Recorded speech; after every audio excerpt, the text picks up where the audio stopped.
Hey, everybody. Hey, everybody. Welcome. Welcome. It's Don't Worry Wednesday, It's Don't Worry Wednesday. the show.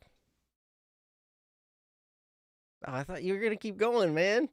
The show. I thought you were going to keep going, man. Ah, there we go. There we go. Haha. Wha- wha- that is totally not what I What? sounded like. What? It's totally not what it is. Okay, that's enough of that. All right, I'm done. You can run the show now. Can I do my thing? Can I do my Yeah, spiel? please do, please. All right, I'm going to do my spiel then. Welcome, everybody, to Don't Worry Wednesday. This is our Wednesday show where we talk about you guys. Because we love you guys. You guys are all amazing. We do And love you. yes, we handle whatever challenges or different things we get. Cat, it's a show, all right. You betcha. You bet your booty. Yes, we. What kind of line is that? You bet your booty. Well, when you bet something, it has a value. So, like, what's your booty worth? Is the like like question that like I was what? pirates.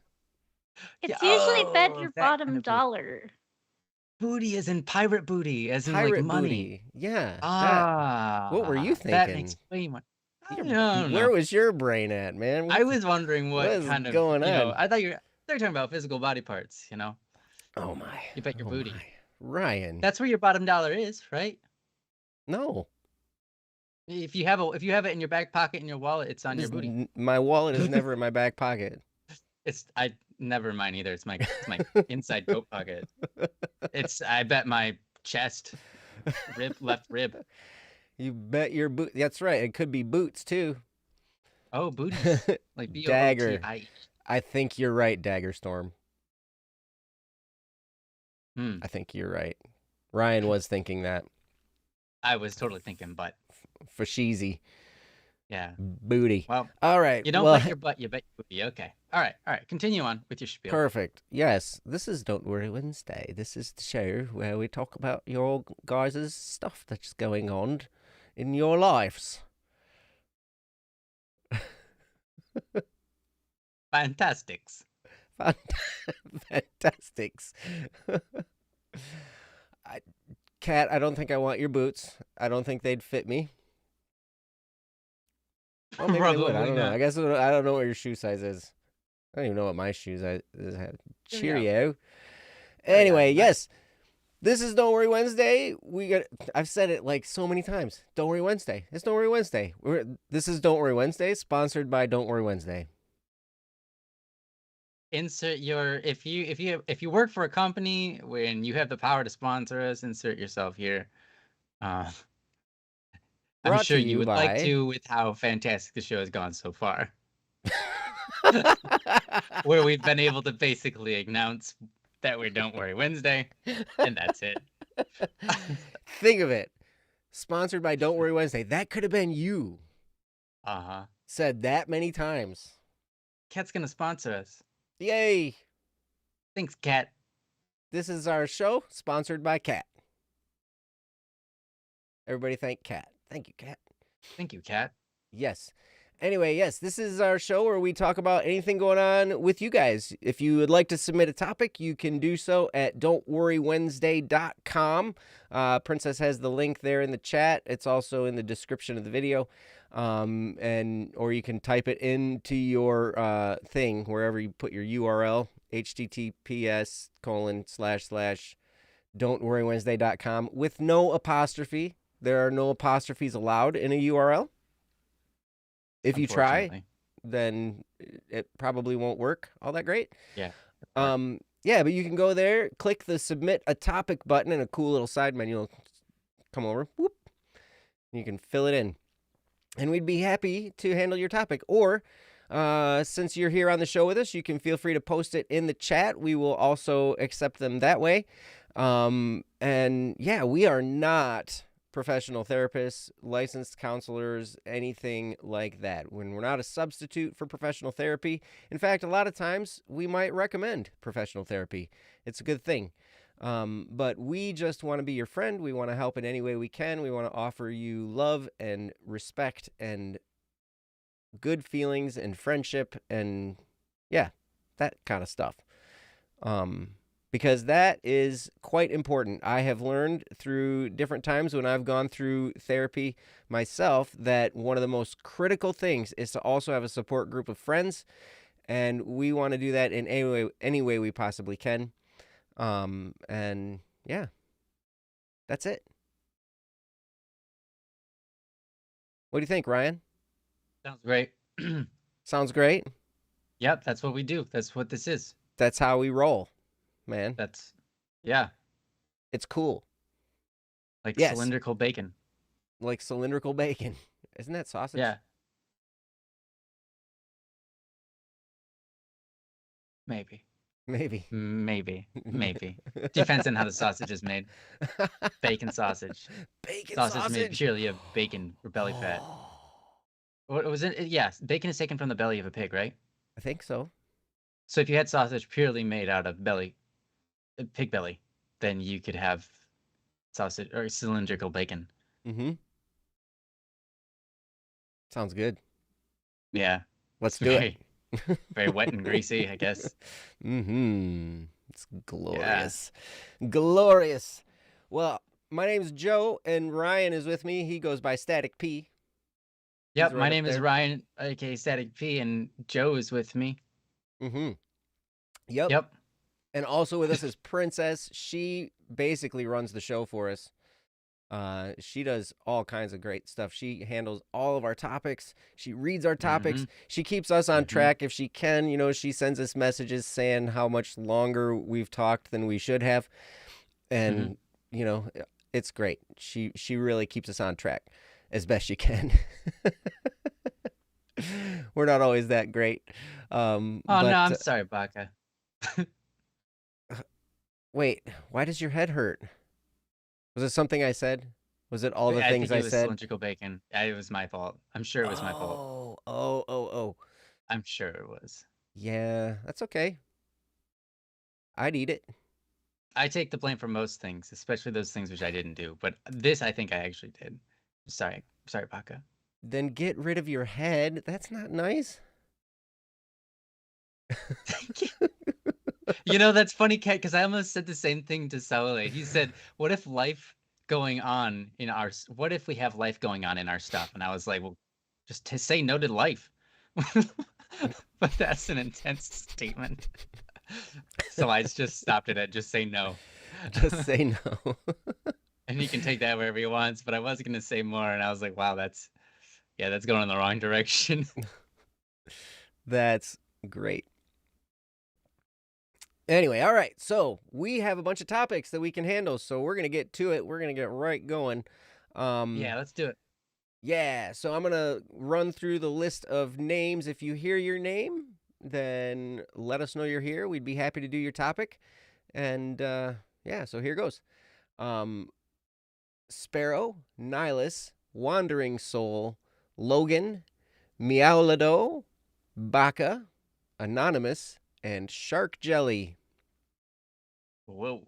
And if you heard your name, let us know you're here, and we'd be happy to do your topic. Baka, it looks like you're here, and your head hurts, and hopefully we can help with that in any way we possibly can.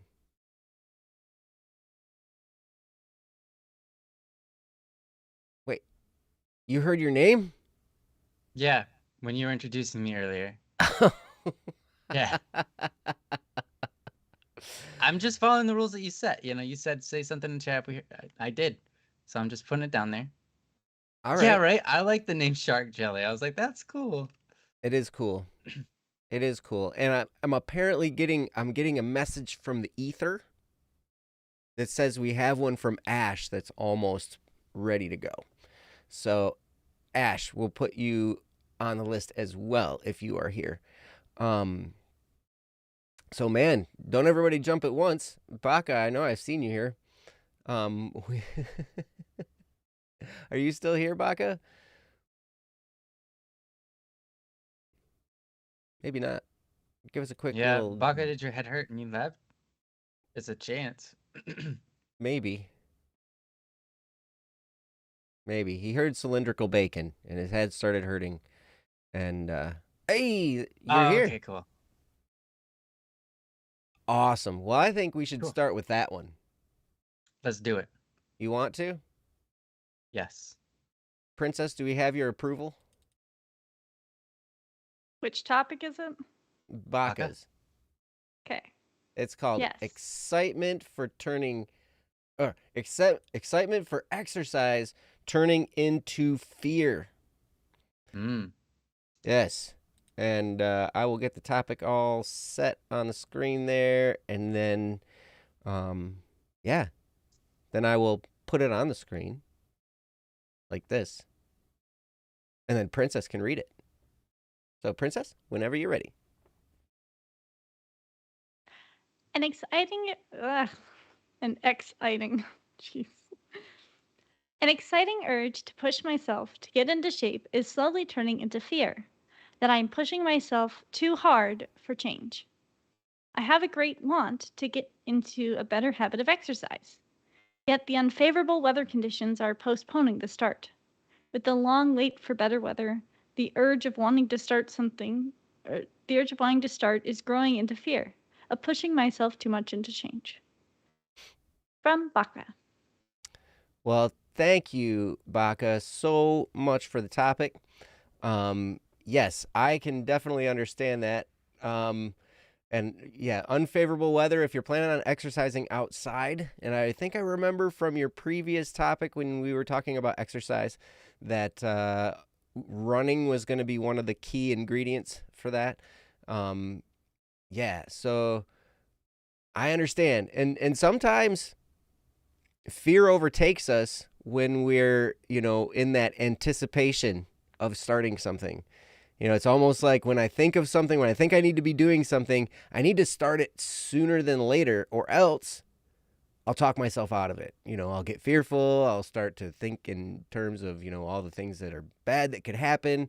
And man, I totally, totally understand. So I'm going to go ahead and turn it over to Ryan and let him talk about this because, he's pretty doggone perfect. But, he might be able to relate a little bit based on when he's helped other people and stuff that they've gone through. All right. Is that pretty accurate? Thanks for the setup, Joe. Now I have something to uphold that I don't think I can quite. Yeah. I don't think I'm that good. All right. Anyways. You can do it. It's gonna be awesome. I promise. I can do it. I can. Perfect. All right. I already lost English, so don't count that one. Anyways, this is a really great topic, Baka. Because this is something that applies to, exercise for sure, but a lot of things, like you said, just change in general. We have a natural fear of change. What if I start doing this and then, it's a lot of work. What if I don't want to work that hard? That's a lot of work, Sometimes it's a fear of just like, if I start changing myself, what else is going to change? Are my friends going to leave me? Does it mean that all of a sudden I won't get to do this kind of fun stuff anymore because I've changed so much that now I'm being this other kind of person? And it can get scary, thinking about these things. And I think that's scary for most people. So again, it's a great topic. I think one that applies across the board for everybody. Yeah, all right. I figured that, Baka. Thanks. So I think for myself, when I experience that fear, like for me, it's not necessarily exercise. I don't exercise enough. I should exercise more. But fear usually comes from like a lifestyle change, right? Exercise is a lifestyle change, which you're trying to do, right? It's like, well, if I start this new adventure, right? How many things are going to change? Well, I'm not going to have time for doing this anymore. That's going to stink. I'm not going to have time for doing this anymore. That's, you know what? I'll still be okay, right? So one of the things we have to do, and one of the things that I do at least, that helps me conquer this whenever it shows up, and I don't always do this perfectly, I should say. When I experience that fear, a lot of times I'm like, okay, this fear is telling me this is something I need to do, right? This fear, if I have fear about this, then what it's telling me is that I need to do this. Not that I should run away, but that I actually definitely need to do this. Why is that? Fear is like, well, of course, we don't want to have fear in our life, right? We don't want to have too much fear. Fear can be good in some cases, but when we know it's getting in the way of our growth, right? We know that it's a bad thing. But fear is the result of having my mind in the wrong place. Mm. And the reason my mind is in the wrong place is because I haven't changed enough. So if I need to change something about me and I'm fearing changing, the way that I know I really need to change is the fact that I have fear because I haven't conquered this yet, right? So does that make sense? That's really hard to explain, but I hope I'm making sense. Like, if I make this change, then that fear wouldn't be there because I would have grown enough as a person to never fear about this kind of change. So all I have to do is go and do that thing that I'm fearing, to change who I am inside and bring about a person who doesn't fear those type of things, right? So for me, when I get that fear is a form of um, it's like a form of motivation, for me, right? So I would welcome you to try to take on that same um, way of looking at it. When you feel that fear of change, that should motivate you because it's a tall tale sign of, yeah, I guess I really do need this change because I'm scared of something so simple as growing as a person. Then, like, I definitely need to change. I definitely need to change then, right? That's my feelings on myself, right? I'm saying this from experience because this is something I go through every once in a while as well. So you're not, I'm not saying that I've accomplished this, I've beaten this. What I'm trying to say is that when I feel that fear, I turn that into motivation because I recognize that the only reason I'm afraid is because I haven't grown into the person who can not be afraid yet Mm. of something like this, right? So that's what I'm going to start out with. Buck, let me know if that made sense. But yeah, I'm going to give it over to Joe and see what he's got to say. You're going to give it over to me already? Yeah. You're so concise, man. You did such a great job. I tried. I'm It so was a little bit weird. impressed. I'm so impressed. Yes. Baka, I got to tell you, man, first of all, I'm proud of you for even considering doing this because it can definitely be a daunting task to even just think about, okay, I need to get myself in shape. Well, there are lots of times in my mind where I'm like, okay, I need to get myself in shape. And then I never really plan what to do. Right? So then I'm kind of off the hook, I don't have a plan. But then when I start actually making a plan, then like it starts to become more real to me, and yes, the fear can set in, the discomfort, right? You get that feeling of, oh, it's apprehension, and this, you get kind of butterflies in your stomach maybe, and you feel that little twinge in the back, in your lower back. It's like this adrenaline type of thing. Here's the thing I learned about fear, that feeling of fear, the bodily feeling that you have in your body, it's the same as excitement. Fear and excitement cause the same bodily response. You get that heightened sense of awareness. You get that, maybe butterflies in the stomach, maybe, all these things that you feel inside. It's the same, whether it's fear or excitement. And so understanding that, you can almost trick yourself into thinking, oh, this isn't actually fear. This is me being excited. And I've played that trick on myself a few times. It doesn't always work, though. So then there's this great book by Mel Robbins called The 5-Second Rule. And, well, I don't know if it's a great book, but the principle that she talks about in there is great. And she says, okay, if I kind of like when at the beginning of this topic, when I said we can talk ourselves out of stuff, if we wait too long to start, and that's kind of what's happening here. You're kind of being forced to wait to start. Mm-hmm. Or at least it can feel that way. And we start to talk ourselves out of it. We start to get afraid. We start to think in terms of, oh my gosh, I'm not going to ever be able to do this. This is kind of silly to even consider. Who am I? Who was I to think this? This is kind of the stuff that goes on through my head, right? Like, I'm exceptional at talking myself out of even small tasks at times. I really need to fill up my water bottle because I'm thirsty. Oh, man. I really need to itch my cheek, but I hate itching my cheek. It's such a terrible thing.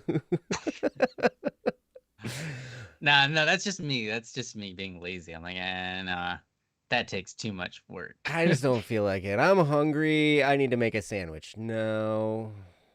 Well, if you say no to that one, you're practicing fasting, so it's kind of okay. Maybe. As long as you turn it into that. Otherwise, it's just being lazy. You actually have to consciously say, right. I'm hungry and I'm choosing not to. There is a difference. There is a difference. Yeah, it's not quite the laziness factor, right? Anyway, sorry. Go on. No, you're totally fine. I'll tell you, it's funny because when we talk ourselves out of stuff, nothing really happens, right? We don't ever move forward. So how do we get ourselves to move forward? And in this book, The 5-Second Rule, what Mel Robbins said, what she does is she counts down when she thinks, okay, I need to do something. I need to do this thing that I've decided I'm going to do. So she'll count down from 5, 5, 4, 3, 2, 1, go. And then she will take a step in the direction of doing the thing. Mm-hmm. And I've found that to be true. I tried that, actually. This is interesting because I like hot showers. Anybody else? Oh, yeah. Hey, man. I love hot showers. I like hot showers, and they're wonderful. And so, but I get this habit of just, sitting there after I'm done showering, I'll just let the water run on me, and just stand there. It feels so nice. So wonderful. And then I'll just stand there forever. One time when I was a kid, we went to this open swim at this pool. And seriously, we went and we swam. We were there for an hour. And I swam for about 10 minutes. And then I spent the rest of the time in the shower with the hot water running on me in the shower. Yeah. Nice. It was great. That's awesome. Yep. So I have this problem. I will procrastinate getting out of the shower because I just love that feeling of hot water. So I actually tried the 5-second rule and I went 5, 4, 3, 2, 1, go. And I was going to turn the water off, right?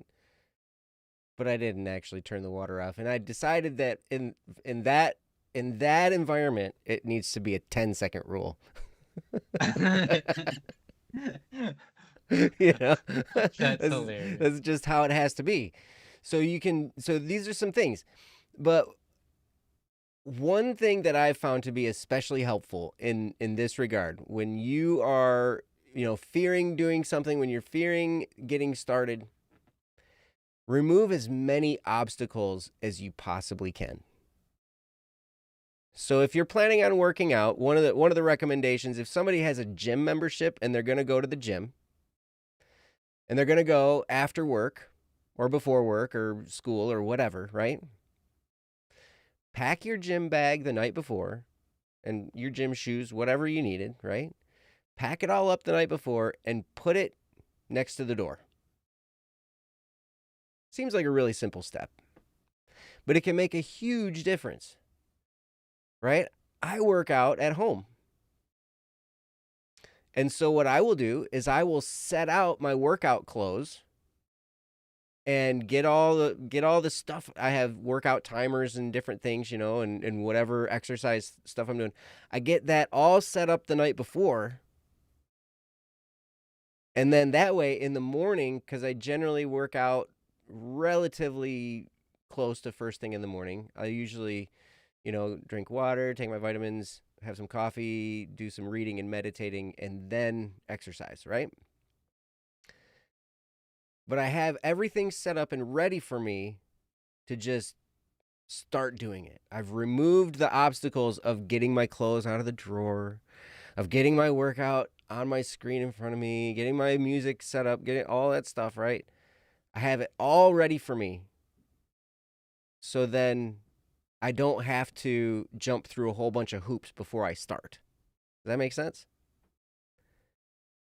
And I found that to be really helpful, especially in the beginning when I'm trying to develop the habit. It's not so bad anymore once you get into the habit and it's just part of your routine, and then it's just something you do, and then the habit kind of takes over, and then you're kind of good to go, right? But I know, at least for me, for exercise, that helped a lot, removing the obstacles. Another thing you can do is remember why you're doing this in the first place.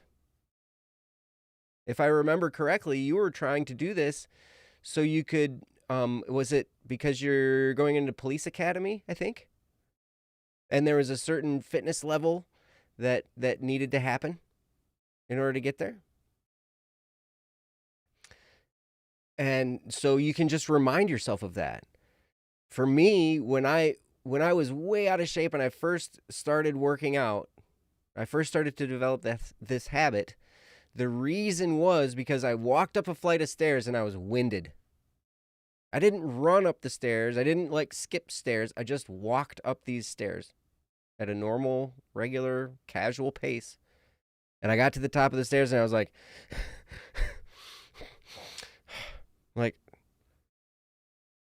dang, I better do something. This ain't right. I'm in my late 20s, I better get this figured out. 29. Joe. What?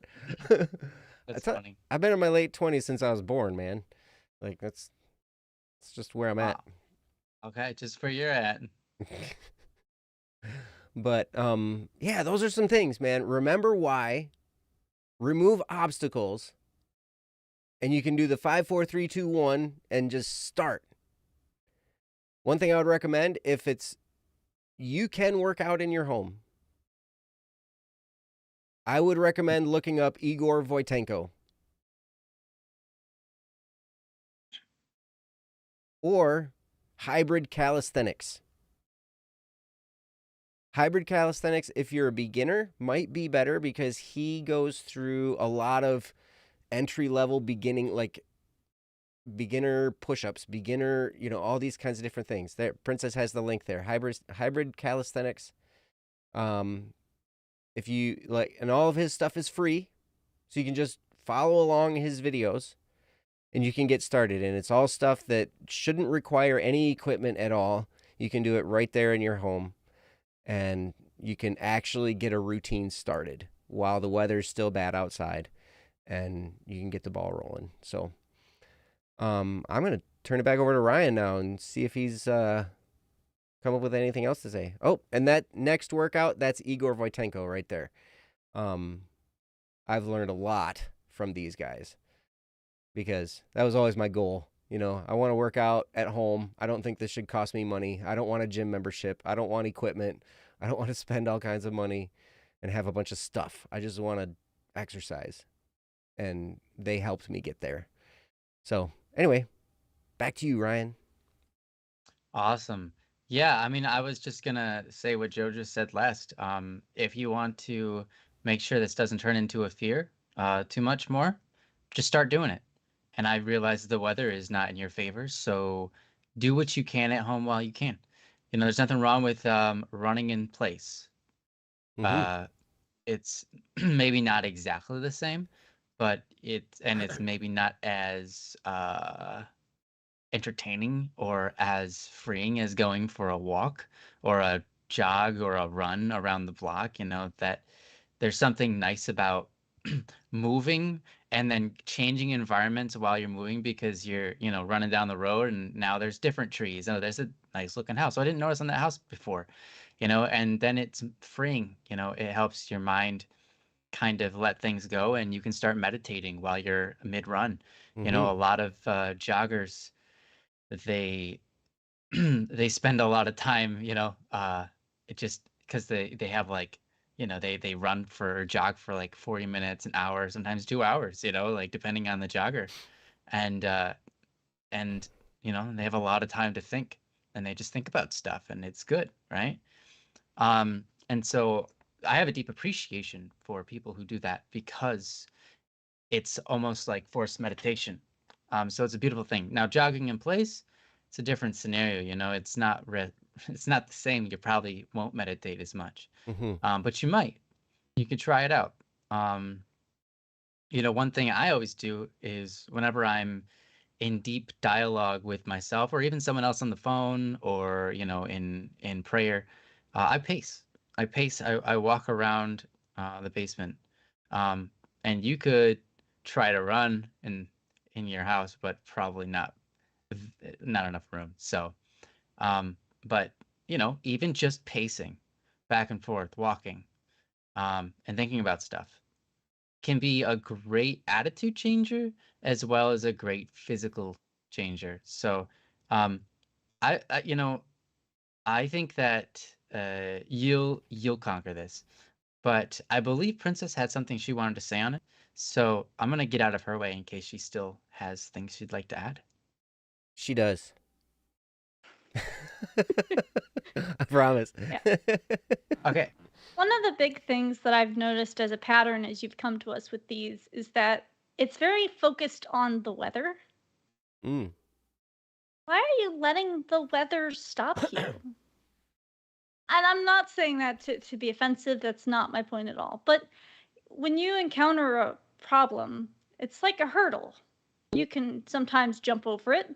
Sometimes you could just run right around it. So in that sense, don't just look at the problem as, oh, well, the weather's bothering in my way. I don't have the equipment to run in it, or it's going to be so cold out that I'm going to be injured by it. I shouldn't work out because I can't work out outside.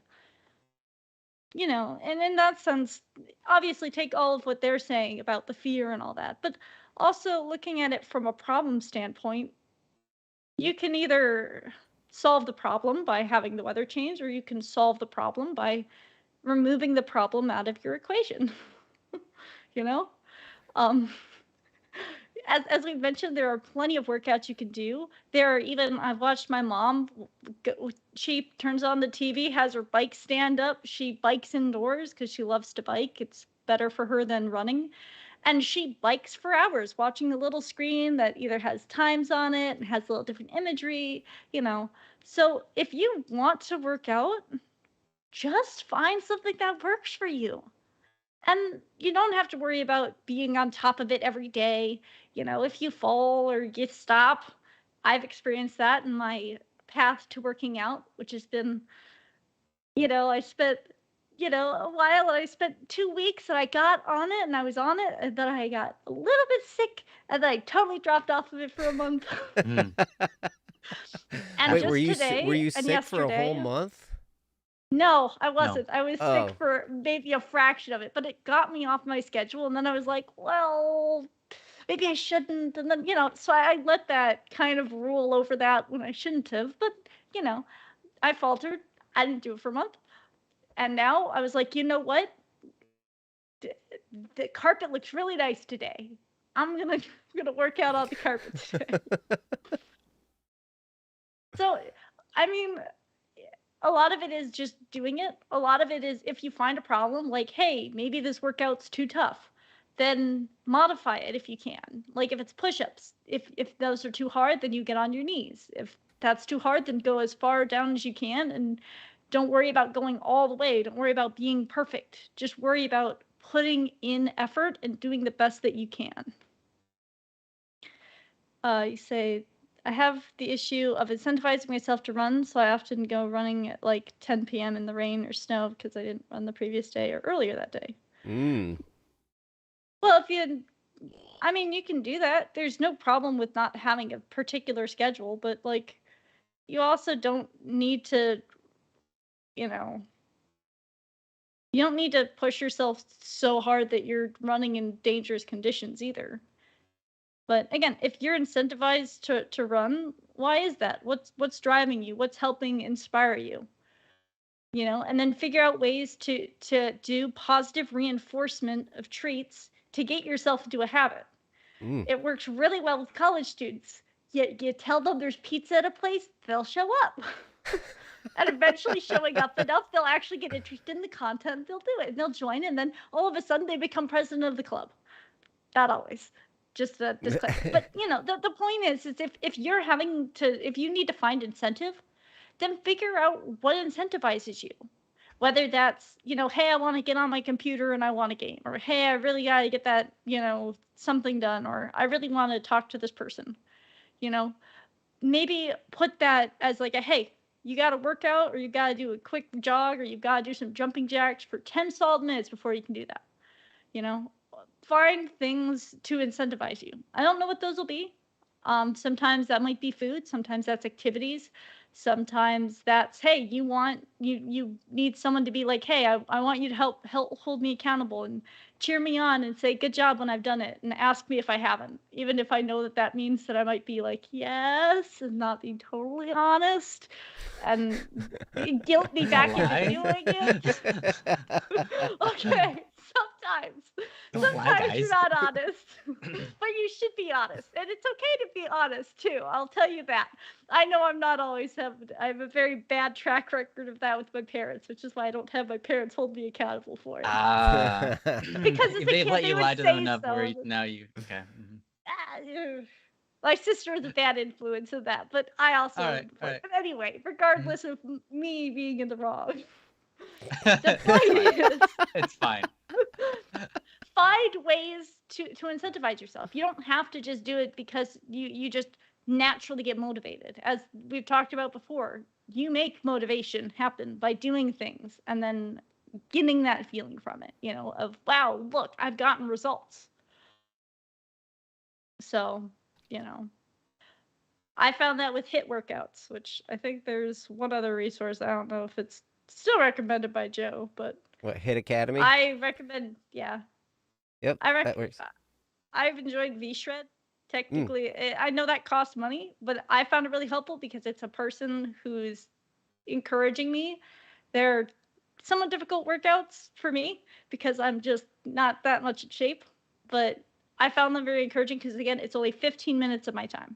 Now, for you, if you want longer because it helps you get through stuff, put on headphones or put on some music or whatever helps you to get through your day and just work out yourself, both physically, but also if you're just going to be running or jogging, just like talk about whatever in your head or think about like, hey, how am I doing? Check all the boxes of like, about my day. Did anything stress me out today? Work through that. Or was there anything like particularly awesome that happened today? Just talk to yourself, have an inner dialogue in that sense.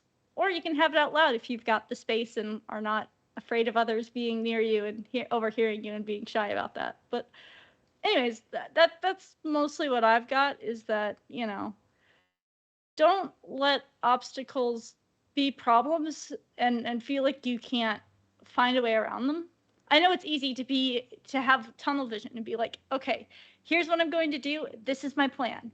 And you get an obstacle that blocks your whole plan path and you're like, dang it, I can't do it. I have to wait for it to melt away or to break apart. But keep in mind that in your peripheral, there's other ways to do it too. And sure, they might not be your totally preferred way or whatever, but it might be a good option as well. And it's better to keep those paths open and to try something to get around it. It might work. It might not.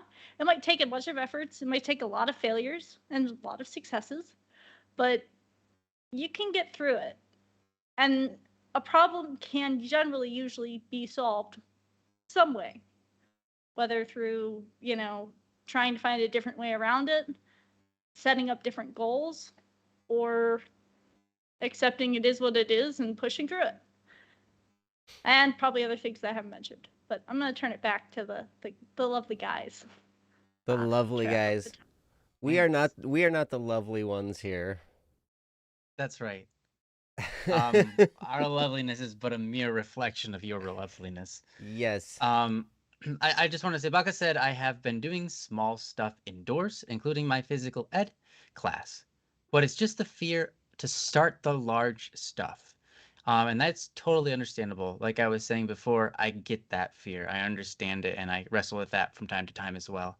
I refer back to my original statements of turn that fear into, oh, that tells me I need to do it, because the fact that I'm afraid means I haven't grown enough. So therefore, I need to do this so that I can grow more, so that I wouldn't be afraid of such small things. Even though right now we count them as large, in the future you'll look back and say, no, that wasn't too big.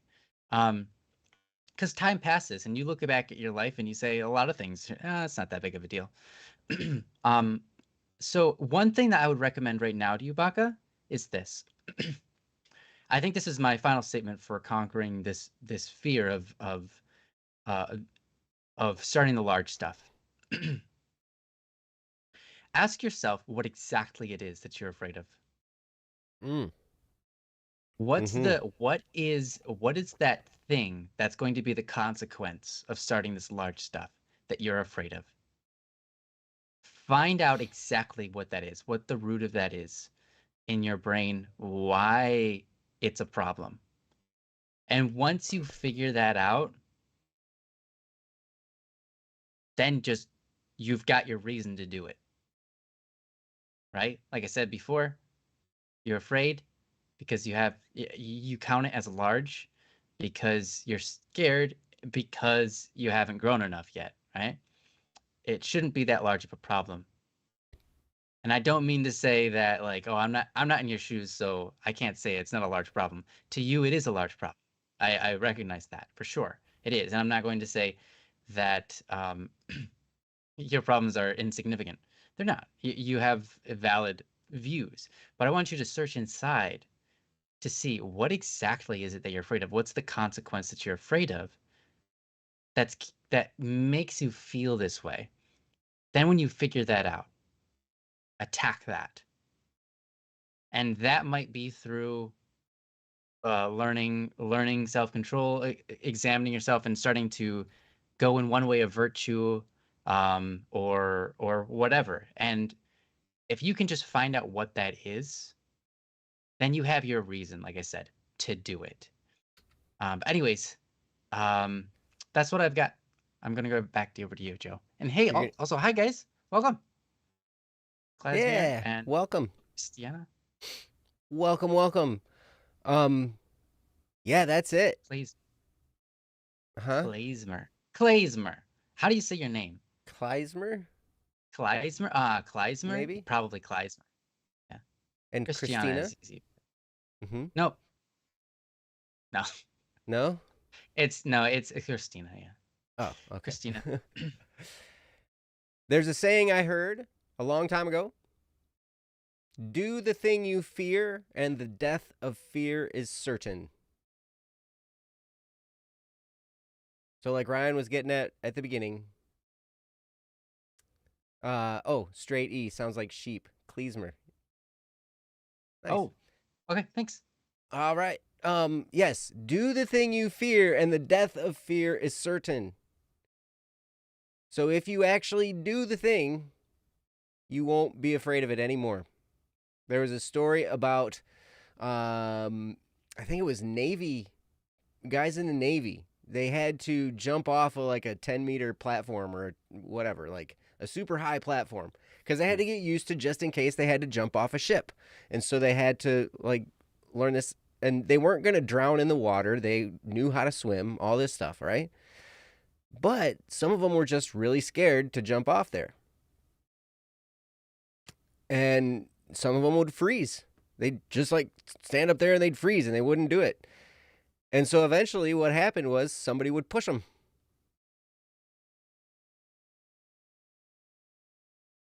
And so they'd fall and they'd go down into the water and, splash, whatever, and then get back out. And you know what? They were never afraid to do it again. I've heard cases where they were afraid to do it again, even though they got pushed. But generally, people who undergo that, most of the time, they're not afraid anymore. Yeah. Yeah. I've also had it where I was pushed in by my sister, that I got back up and asked her to push me in again because I still couldn't do it, but I still wanted the experience. That's awesome. I can't do it, but could you push me again, please? That's hilarious. That's awesome. But yeah. So if you learn how to just do it, you're going to be great. And if you can remove obstacles, do all these things, right? I mean, there's been a lot of great stuff from Ryan, Princess, and a little bit of stuff from me. And, you can, once you get started, you can do it. You don't have to, also, the large things, if the large things are getting a little bit intimidating, you can bite it off a little bit at a time. Cut it up into little chunks and move forward gradually. And you can make it happen. And I believe in you, Baka. I know you can do it. I know you can get there. So, yeah, keep us posted, man. It's going to be awesome. Hopefully, we were able to help you. And hopefully you can use a little bit of that and move yourself forward in this regard. It would be a great thing. Even if you weren't going to be testing, even if you weren't going to be tested on all this stuff and whatnot, it's still a good thing. Because here's the thing about change. You said you're afraid of change. Change is inevitable. It's going to happen. You will change in one direction or the other. I promise.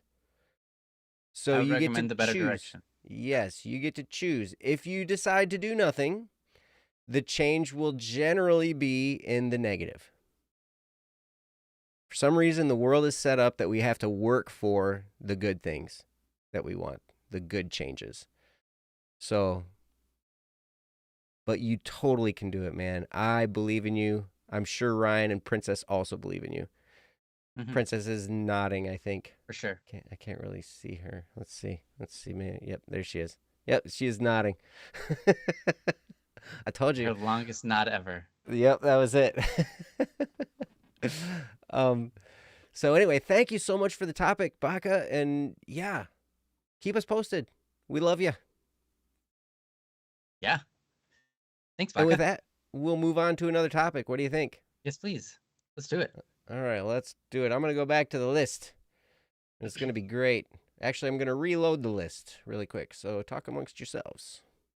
Kat also believes in you, Baka. Hey. Awesome. She loves you, Baka. Much. With much love.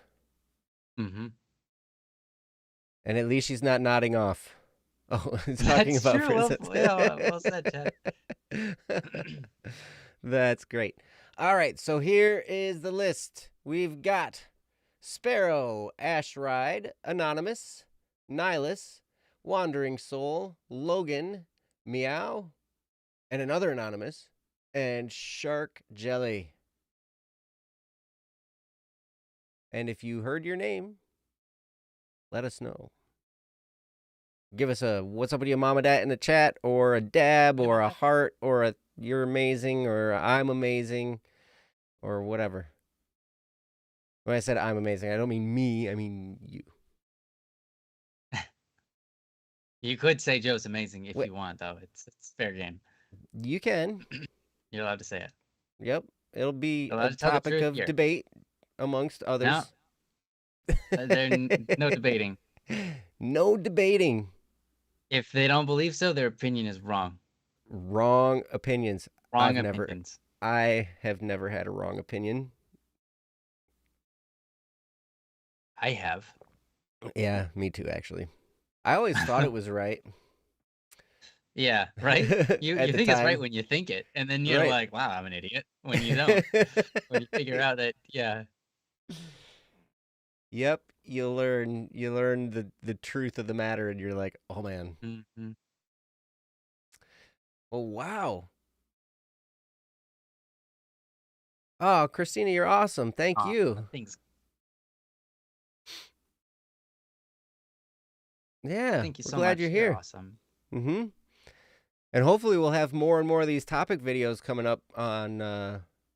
Yeah, I've got a bunch more ready to go, so they're gonna be uploaded quick. Sweet. At least kind of quick. And check out our website, don'tworrywednesday.com. Submit a topic. You can see what we look like. We got our pictures on there and our names. That's true. Yeah, you can see what we look like. There's a little, literally in the middle of a live stream where we're showing our faces.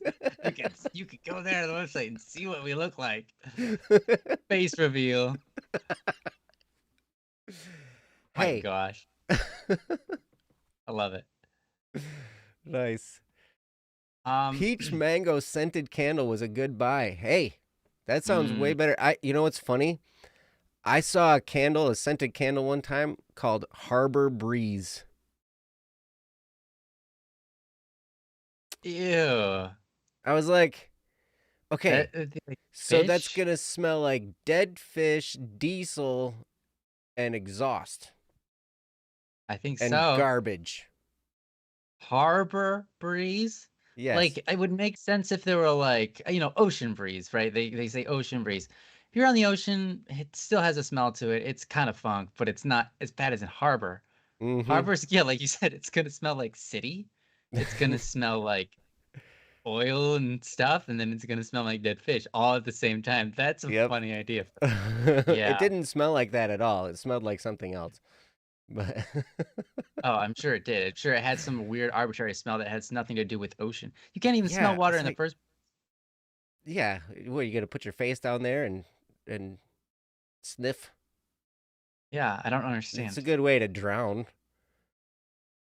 Yeah, there you go. Or get a nose full of water. That's hilarious. I can't smell the water. Get your nose closer. It's already as close as it can be. Nope. Try breathing it in. Not a good idea. Not a good idea. Not a good. Nope. Not at all. All right, let's do red. Yeah, let's do the anonymous one. Anonymous. So I'm not. When I went through that whole list of names, we're gonna do the anonymous. Anonymous. This is called "Overwhelmed While Chasing My Unforgettable Dream," and yeah, I'm gonna get it up here on the screen.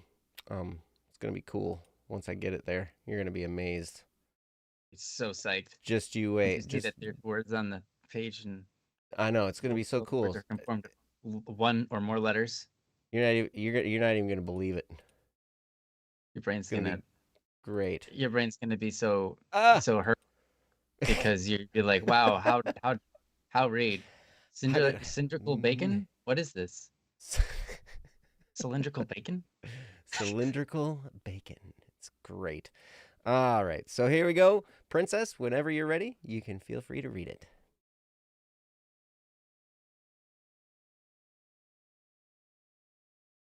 You might be muted. No, she's not talking yet. Oh, my bad. Just wait. It's okay to have a little silence. Yes, that's all right. Sometimes Princess is in the middle of typing or other such activities, which would make it very hard to read topic or stuff like that. I'm sorry, Princess. I need more screen real estate so I can actually see your face when you're not on the screen. It'd be so much better. Love you. Anyway. I love you too. I am on the verge of reaching this dream I've finally decided upon, but there's so much that I'm required to do in so little time. It's kind of stressing me out. This dream has been with me since I began high school. Though I've tried to change my mind and justify it because I knew it wouldn't be easy, I can't ignore this dream. So I knew it would be difficult and I would be busy.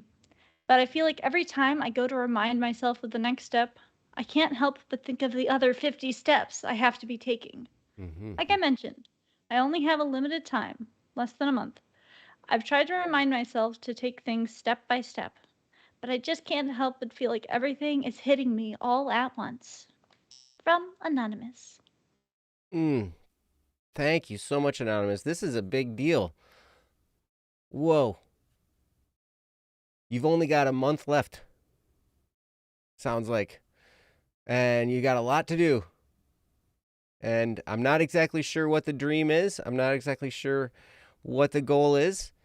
And, but I too have felt under the gun and crunched with something that I've got to do. But I tell you, it can be fun to run after stuff. True. Mm-hmm. It sure can. And it can be fun to listen to Ryan while he talks about running after stuff. You're going to get to experience it right now. Hey guys. Wow, I wasn't expecting that. No, okay. Anyways. Expect the unexpected on Don't Worry Wednesday. Yeah. Like Joe said, it can be a lot of fun to run after stuff. You know, if I think back on my life, some of the most fun I've had is when I'm under the gun, when it's just like, wow, I've got a lot to do and not enough time. I've got all this stuff to do, but it's all for, a good cause, and I've got these people I'm working on and with it, and we're bonding, and it's pretty cool. And so I just think it's really great that you're, whatever it is that you're doing, whatever you're chasing your dream. I think in this world, there's not a whole lot of people that actually ultimately chase their dream to its end. And many times our dream isn't something that has an end to it. More so, a dream is a lifestyle or a journey, something that we want, but it is a continuous thing. But it's rare that people ever chase the dream in the first place because it's hard, like you said. It's hard. It takes a lot out of you. And it's scary. It's dreams generally are not situations that make us feel safe and what's the word? Like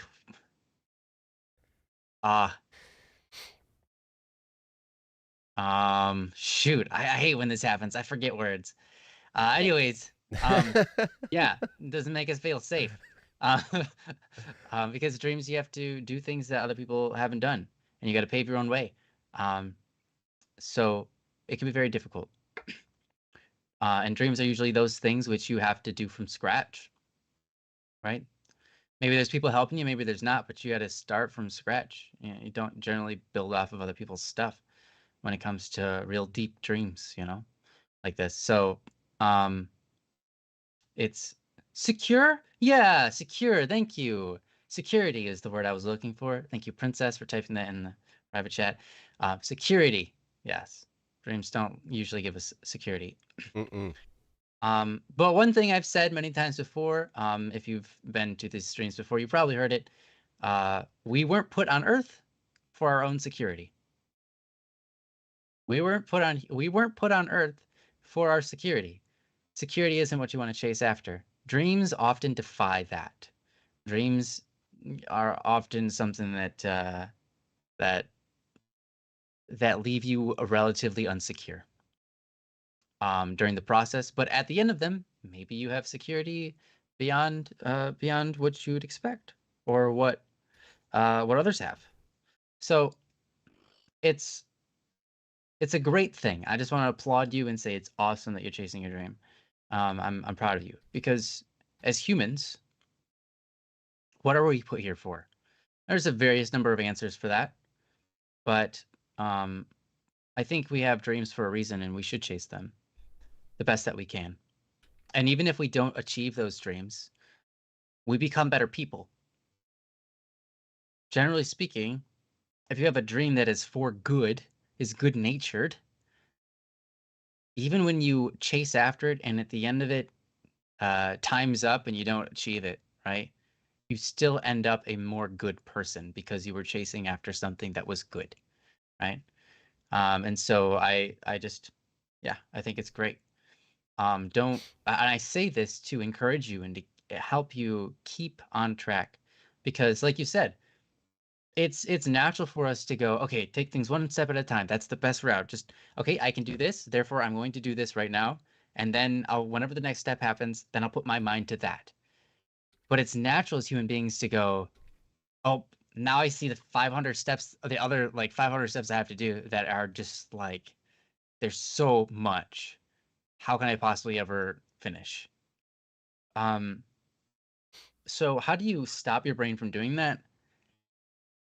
Well, I can tell you your brain does that for two reasons. The main one, other than, okay, so there are two reasons. The minor one being that it's natural humanity to take things to their end. Our brains can process things and just go, okay, and then, oh, and then, yeah, okay, now I see the whole puzzle, and that's big, and that scares me, or that's not necessarily scares me, but it makes me feel like overwhelmed. You know, it's natural for humans to be able to do that. It's part of the blessing of being able to think, is the curse of being able to overthink. And that's awesome, right? That's just awesome. That's human. That's the human condition. I love it.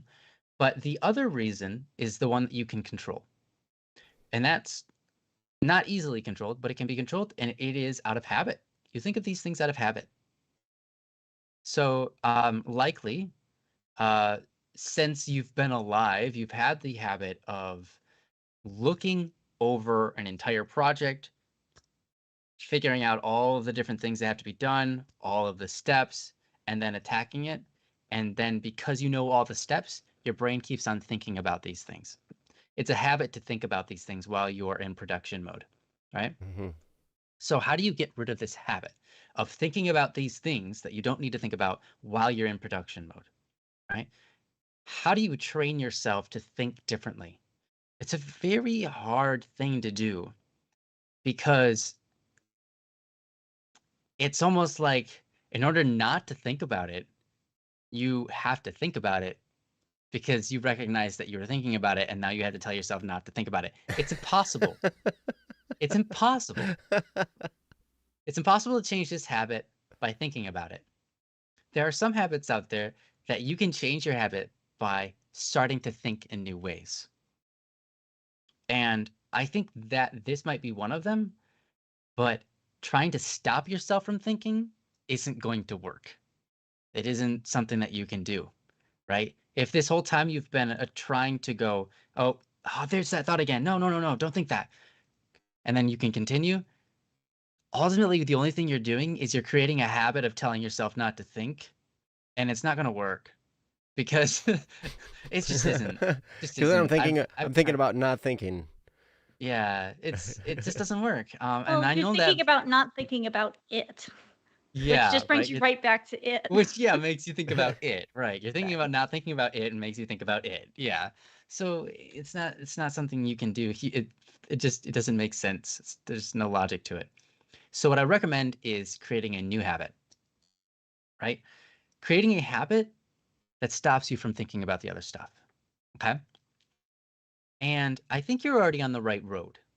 You've already got the idea, right, down that you need to put yourself fully invested into what you can do and work on right now. Whatever it is you're working on right now, fully invest yourself into that, right? You've already got that great start, and that is a great start, right? When you're fully invested into what you can do right now, it helps put your mind off the other stuff. Another thing that people do often is get into the habit of writing things down. Okay? This is one that I used a lot when my brain was like, for example, I'm just gonna give an example from my recent experience over the last year or so. I was creating a large, huge change to some code and scripts for a video game. It's called Starbound, and we have a server, and you can play on it. And I was making a huge amount of change, and it was like hundreds of thousands of changes. And none of it was like one-click things. And I was adding all sorts of different stuff, right? So I had all of these things on my mind of all the stuff I had to do. So what I started doing was getting in the habit of if ever I had a thought of like, oh yeah, I need to work on that later, write it down on a notepad, right? I'm working on my computer, so I just open up a notepad, write the thing down, and then get back to work what I was working on before. And then another I'm working on my thing, and it reminds me of something else I have to do later on, right? It's like, oh yeah, this is going to connect to that other piece that I just remembered I have to do. Let's go to the notepad, write that down. All right, get back to work, right? So creating this new habit of whenever those 50 steps pop into your mind, do your best, whatever one of those 50 steps pop into your mind. If you don't already have a list going, put that on your list. Why? What happens internally in your brain when you write something down, it forces your brain to recognize that you just took a step forward and that you don't have to loop back around to it anymore. This happens a lot with writing lyrics, okay? When I'm writing a song, yeah, Joe can testify. When you're writing a song and I'm trying to do it all in my head, yeah, I'm trying to write the lyrics in my head, I find myself looping over and over and over. And it's like, I already had that thought 50 times. What am I doing? You know, I write it down, the thought doesn't come back because you break yourself from that mental loop. Like A goes to B, B goes to C, C goes to A goes to B, B goes to C. Wait, okay, I'm just going to write down C. All right, now let's try it. A goes to B, B goes to, okay, cool. I can focus on B now. All right, let's work on B. All right. B solved. All right. Now, things like that, right?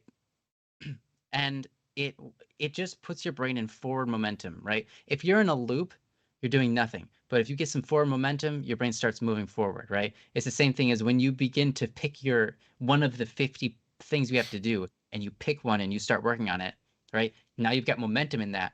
Now you can work on that more and more easy as time goes on because your brain is invested in it. Everything is lining up. Your mind can stack all those pieces. Everything's in order and it just moves smoothly. When it gets disrupted by thinking about another thing, it's like taking Jenga puzzle and you're trying to build the Jenga puzzle, but you're like, I'm going to take this piece out. And then things start to fall apart, right?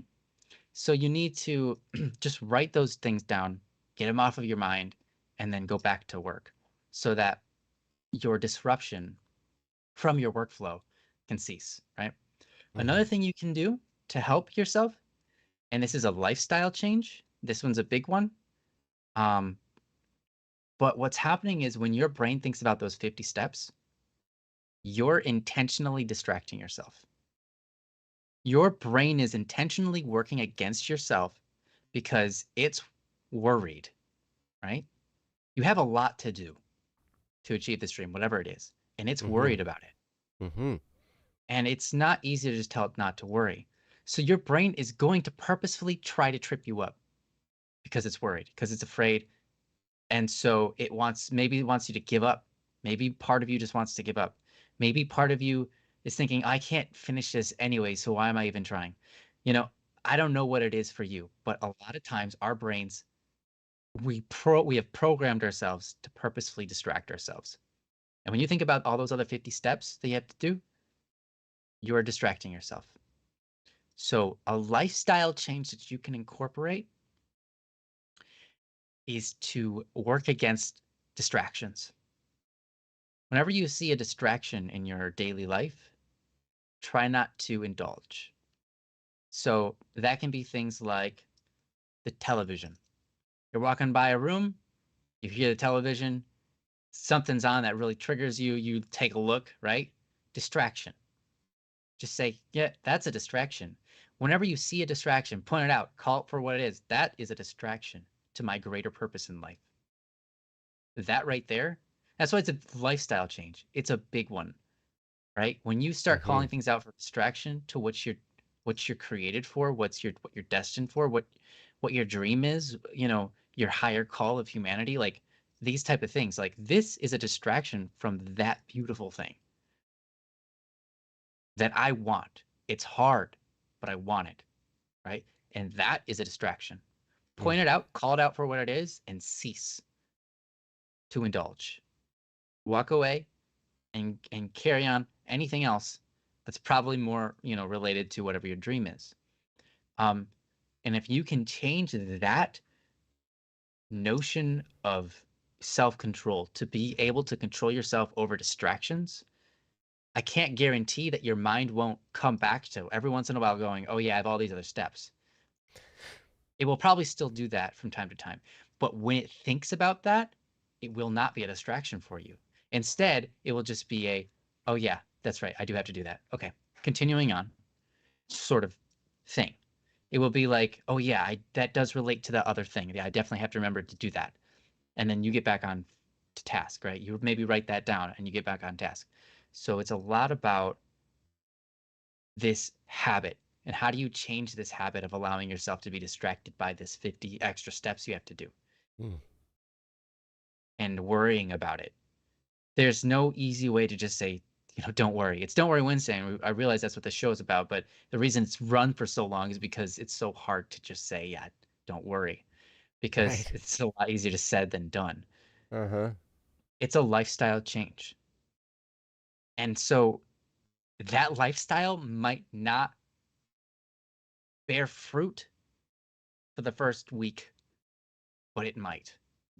It might bear fruit immediately, depending on the level of this or the level of the nature of this habit that you have, which is to get overwhelmed or distracted by thinking about all these extra things, right? To snuff that out, you need the lifestyle change of recognizing and calling out what is distraction and choosing against it. And if you choose against it, choose against it, choose against it, choose against it, sooner or later, your brain is no longer even going to be concerned with such things, right? It's like negative people and positive people. Negative people see so many negative things in the world because they have a habit of seeing negative things. And their world is miserable because everything that ever happens to them is negative. But I'll tell you what, everything that happens to everybody else that's positive also happens to them, but they don't notice it because they're wrapped up in only noticing the negative because that's what their habit is on. And same thing for positive people. Negative things happen to positive people, but then people who are super positive, they don't even notice them. They just move right over them because they can't see them because their brain is so far from focused on them. And that's what I'm trying to get you to do here. Those 50 steps are going to happen to you. Your brain is going to think about them. But if you can get to a point where your brain just smooths right over them, you're just like, it's just like, you don't even notice that you just thought about it because that is not what your brain is focused on anymore. Your brain is beyond that point. That requires a lifestyle change. That requires daily effort of denying distraction, of self-control, and moving forward in this realm. And I think that I know for a fact that you can do this. And it might happen towards the problem is, the only problem is, this might happen to you finally at the end of achieving your dream. It might take a month. It might take more than a month. It might take several months. This might be something that happens, you happen to slowly accomplish over time beyond your dream. But if you can continue to practice it, it will continue to carry on with you for your whole life, making your whole life a lot better in general, all across the board. So I'd still recommend it, even if it isn't something that you can change before your dream is accomplished. Anyways, I know I've talked for quite a while, so I'm gonna go over to Joe and see what he's got to say. Well, you might have just said it all, man. All right, next topic. Let's go. No, I'm just kidding. Right on. Anonymous, I have to tell you, congratulations. Right off the bat, right now, congratulations. You are on the verge of reaching a dream that you can't ignore. Those are tremendous dreams. The ones that get stuck in your head and is just like, I have to do this. I have to make this happen. It almost becomes an obsession, right? You're on the verge of it. That's awesome. I'm really happy for you. I'm really excited for you. Me too. And That's you so can cool. make it. I mean, like I said in the beginning, I don't know the details. I don't know what it is. I don't know what the steps are. I don't know any of that stuff, but I do believe in you. I believe that you can do it. Okay? I know because I have been super overwhelmed. Like, there have been times when I've had deadlines and goals and all kinds of stuff, and I've had to run after stuff. And man, one recent one, well, I guess it's not all that recent. It was actually years ago, but I was moving, and so I had to pack up my apartment. Like, well, not pack up the whole apartment, but all my stuff in my apartment, right? I had to pack it all into boxes and get it ready to go. And that always takes longer than you want it to. Always. Anybody who's ever moved, ever, you start off packing your stuff in boxes, you wrap everything up all nice, and you put it in a box, and it's all cutesy pootsy and wonderful, and, you know, it gets all fancy. And then by the end, you're just chucking stuff in boxes, man, because it's just like, we got to get out of here. We got to get this moved. And I can remember I was working at it for the whole like week and a half before I had to move. And it came down to the last night. Mm-hmm. And I'm like, oh, dang it. I still got all this stuff to do. All right, here's my plan. And so I made a plan. Like, all right, I'm going to pack for an hour. Then I'm going to take a 20-minute nap. Then I'm going to drink some coffee. And I'm going to pack for 2 hours. And then I'm going to take a 20-minute nap. And then I'm going to drink some more coffee. And then I'm going to not take a nap. I'm going to pack some more, you know? And I just did this. And I did it the whole night. And I knew the U-Haul truck was coming. And so I needed everything going, right? And the funny thing was, so I had a friend coming to pick up my stuff in the U-Haul truck. And I still had to go to work that day. Because it was like my last day of work, but I was moving to a different town. So it was going to be my last day of work at this job. Plus I was leaving, and I had the truck come in the morning. It was just crazy, right? There was all kinds of stuff. And so I did it. I accomplished it. And you know what? As soon as I got it all done and got the truck all loaded up and everything, I went in. I'm like, okay, I'm going to take a nap. And then I'm going to go to work, right? It's my last day of work. I can be late. Who cares, right? Like, big deal. What are they going to do? Fire me? It's my last day. Yeah. Right. So anyway. Although I've known a lot of people who, you know, on their last week of work, they don't even show up. I'm like, seriously, guys? Yeah, that's kind of... that's not cool. Actually, you know what? I just did that with my last job transition. That's true, but it was different. It was different. You're self-employed in that. Right. Yeah, it was a little bit different. It wasn't like I had an employer. I had to, you know, I just had to call my clients and be like, look, I gave you a month notice and I'm cutting it a week short. I'm sorry. You know, you had 3 weeks notice. That's way more than most. So deal with it. But anyway, so I took a nap. And I slept right through that blasted alarm. Because I was relaxed then, right? I was just like, oh, it's done.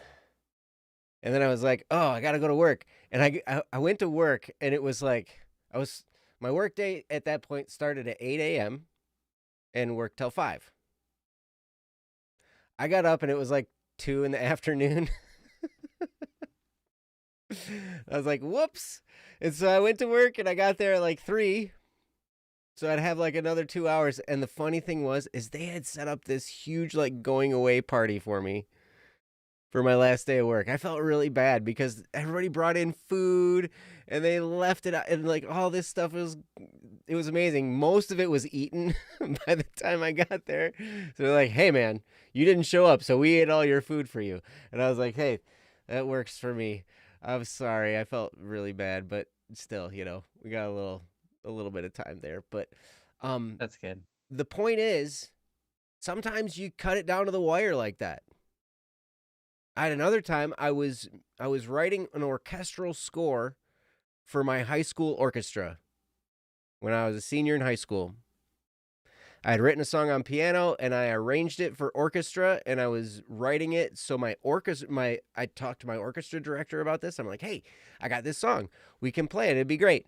And he's like, yeah, let's do it. And so I remember cutting that down to the wire too. Now he was like, we need it by this date if we're going to play it at the spring concert. I'm like, okay. Shoot. That's in like a month. It was much similar to your situation here where you have a month left. So you know what? I didn't sleep all that much that month because I was writing it all out by hand, which is unheard of now. Like now you have music software. You know, there was music software then too. I just didn't have it for some reason. You know, I just well, it was still it was not as good as it was now. Yes. Yeah. Yes. But so I stayed up and I was writing this, and I was writing it. And I remember pulling not all-nighters, but I would stay up till like 3 o'clock working on this, and then get a few hours of sleep, and then go to school the whole day, and then come home from school. And I would work on it, and I would work on it, and I would work on it, and I would work on it until like 3 a.m, and then go take a little nap, and then go to school. And you'd be surprised when you have a goal in mind, when you have a dream, and this is that type of dream. You can't get it out of your head. It's there. You have to do it, or you have to at least try. You can make it. And you can do more than you think is possible in pursuit of it. I promise. You might defy all, recommended forms of sleep patterns, eating patterns, all kinds of stuff. Because one of the things that happens when we have that burning desire, that burning dream, it can energize us, and it can cause us to forget that we need to eat. Right, Ryan? Have you ever forgotten? You know me. You know eat? The answer to this. Oh, yeah. Plenty. Have you? Have I ever forgotten to eat? Yeah, more times than I can count. More times than any of us can count on our fingers. I think when we did the Kickstarter promo video for Criminal Idol, mm-hmm. I think that was one of those times. You're like, yeah. When was the last time you ate? I don't know. I forgot. Yeah. Well, let's go to Taco Bell or something. Yeah. That has to be. Yeah. Yeah. But it's amazing. When you're in pursuit of something, some of that stuff kind of just, your brain doesn't think about it anymore. And so you can push yourself. Now, don't be foolish. Don't be unhealthy. Right. Yeah. You might even have to put that as a step. You've got your steps listed out. Drink water. Yeah. Eat something, but totally, you can make it. I know you can. And so, like Ryan was talking about, write the stuff down. Write the steps you need to take. I like checklists. It's kind of one of my things that I like.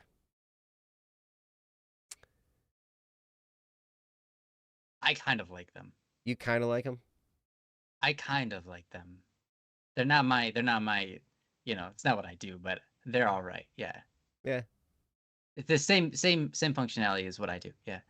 Mm-hmm. So I approve of them. They're just different than how I do. You which approve. is still, everyone's different. So I'm glad you the point approve. Is why I'm bringing this up is because do what works for you. Yeah. Some people like to write their plans out specific ways. You don't have to copy our methods. Do whatever works for you, but get it down one way or another. Mm-hmm. One thing I tried that was fun and actually worked was I wrote each step on a piece of paper really big. One piece of paper per step. One piece of paper, yeah. Yep, I just wrote it on, and then I put them in order the way I wanted to do them. And then when I got done, I got to like crumple it up. Dude, I love that. That's awesome. That's awesome. Then if you have enough steps, you can get creative. I'm going to tear this one up into bazillion pieces. I'm going to put this one in the shredder. I'm going to light this one on fire and throw it at my brother. Well, no, don't do that. I'm going to take this into the shower with me and watch it fall apart. Yeah, it's going to be cool. Watch me. It sticks to my chest. It's so cool. Oh, gross. Now it's in the... that's gross. It's all torn up and wet. I'm going to stick this one in my pocket and I'm going to forget about it when I do laundry. Laundry, yeah. Oh my gosh, that is such a thing. Like when you pull out, like, and it's fuzzy paper and you're like, oh. Yep. And there's little like paper fuzzies like all around in the rest of the clothes. Yeah. Yeah. Yep. Super fun. I love But that. anyway, Anonymous, you can make it happen. Ryan, did you have anything else to say on this topic? No, I don't have anything else. I hope that was helpful though. Yes, I do too. Anonymous, thank you so much. And best of luck. Remember this. It's a burning dream. I'll tell you, you know what? I bet you're going to accomplish it because usually when something burns that much, you can't help but do it. Yeah. But I will say this. Having a goal is not about achieving the goal. Setting a goal is about becoming a person that runs after goals. The goal is secondary because you know what? I've missed more goals than I've hit. I have. But you know what? I keep setting them and I keep running after them because I know that's how things get done. And sometimes I have to adjust the timeline. That's okay. Maybe you can adjust the timeline on this. Maybe not. I don't know. But you know what? If you run your heart out, a couple things are going to happen. It's going to be exhilarating. You're going to have a blast. As long as you get, do some of those things like Ryan was talking about. Avoid distractions. Avoid thinking too much about the big picture and overwhelming yourself. Of all the steps, take it one at a time and get busy on that step. And then on to the next one. You can totally do it. So anyway, Anonymous, thank you so much for that topic. You're amazing. And yes. Mm-hmm. You're awesome. Let's move on, shall we? Yes. Thank you. Thank you so much for the topic. Yes, thank you very much. Looks like we just have a new...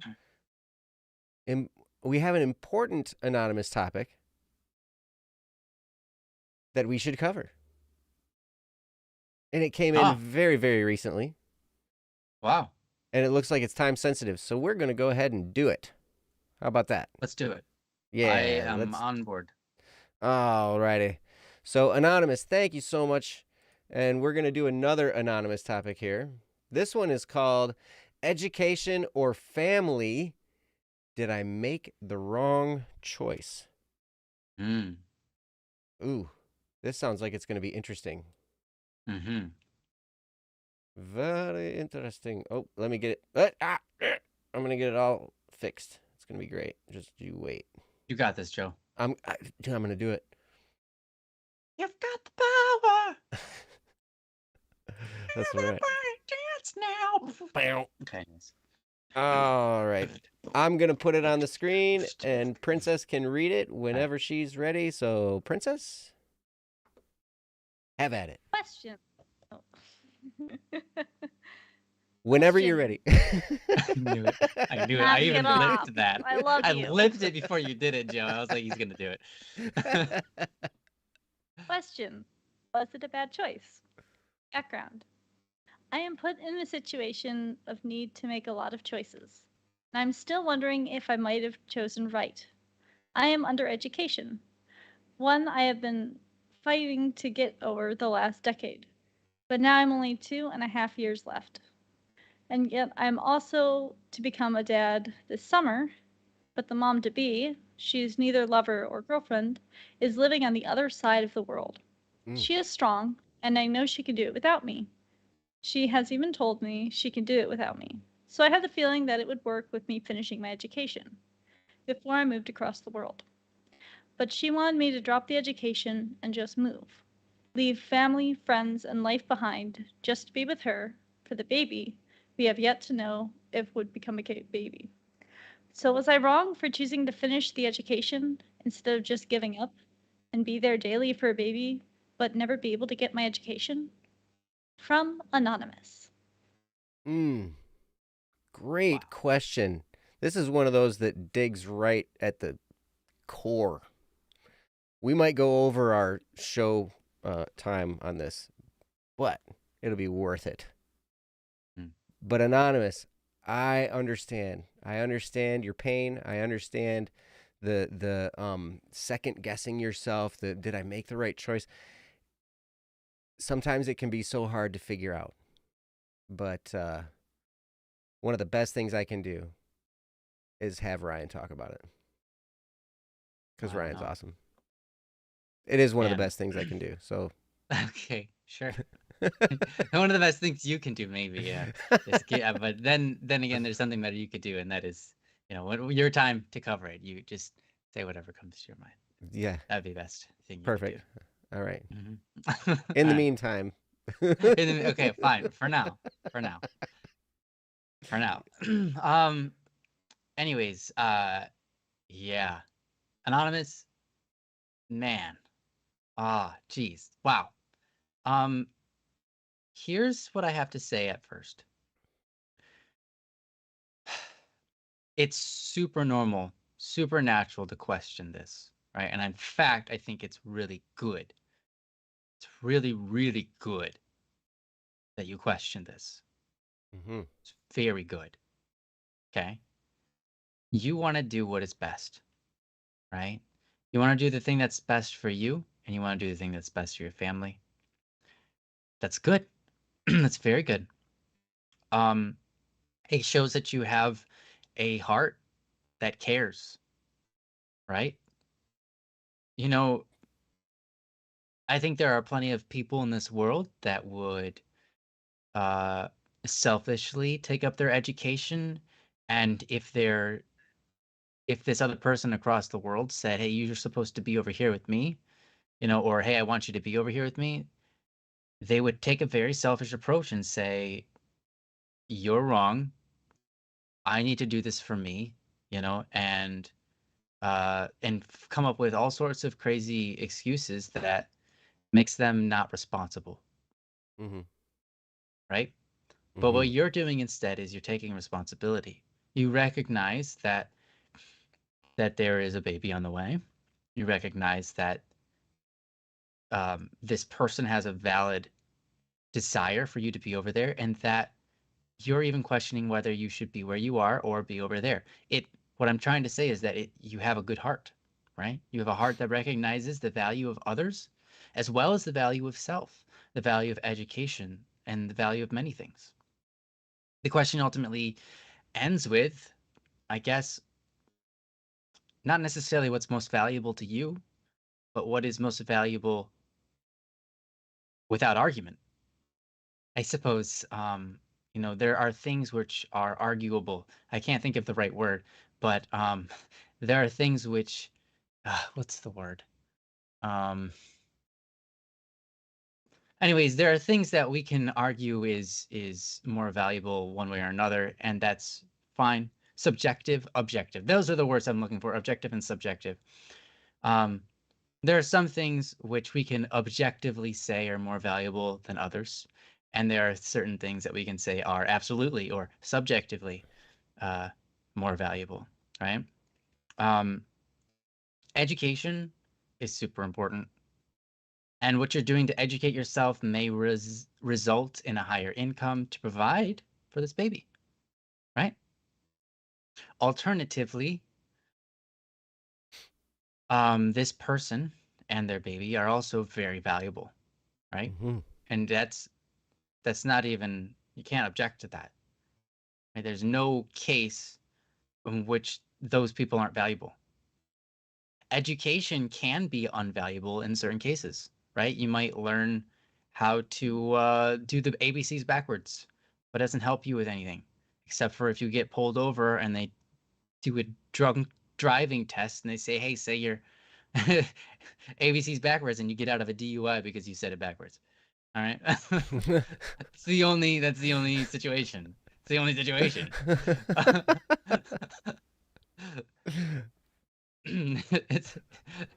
But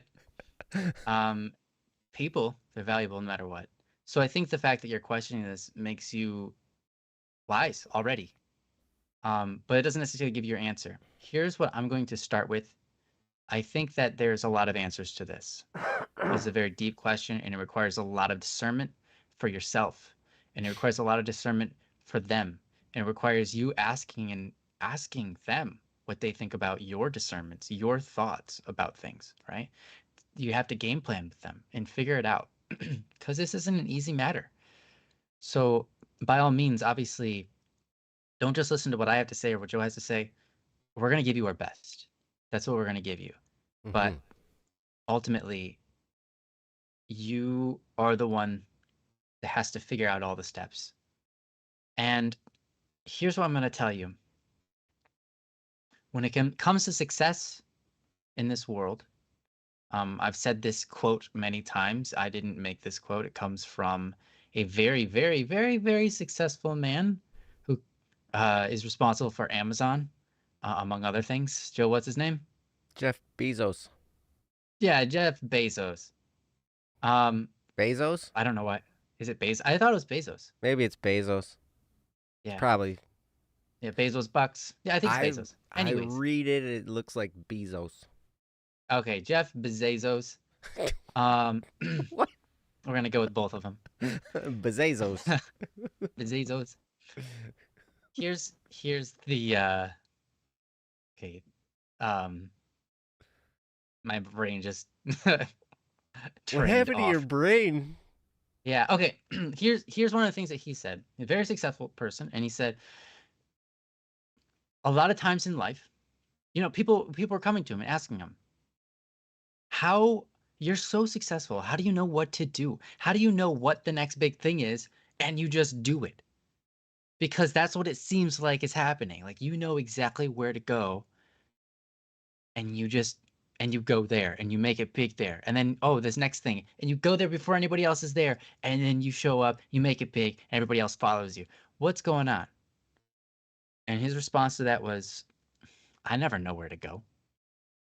In life, you've got so many, I'm not quoting him anymore, but you've got so many options of where you can go. But this is what he said. This is quote, and I'm doing it loosely. This isn't exactly it, but it's not about making the right choices. It's not about making the best choices. It's about making a choice and making it right. Mm-hmm. Making a choice and making it the best choice. So making a choice and working on it so that it is the best outcome. Rather than trying to find out what's going to be the best, like entrepreneurially, what's going to be the best thing that I work on for my time. Instead, he took it a different approach and said, what is anything that I want to do? And I'm going to put my time onto it to make sure it ends up being the best thing I could have done. Right? So here's what I'm going to say to you. At this point, you've picked education. Okay? Now you can give that up and you can go. You can. And if you did, I would be mad proud of you. I don't know your name, you're anonymous, but I would be so stinking proud of you if you did that. Why? Because that's not easy. It's not easy. That is incredible, right? That's the mannerism of a saint, not the manner of a human, right? That's someone who can pick up, just leave everything behind to follow something they believe is right.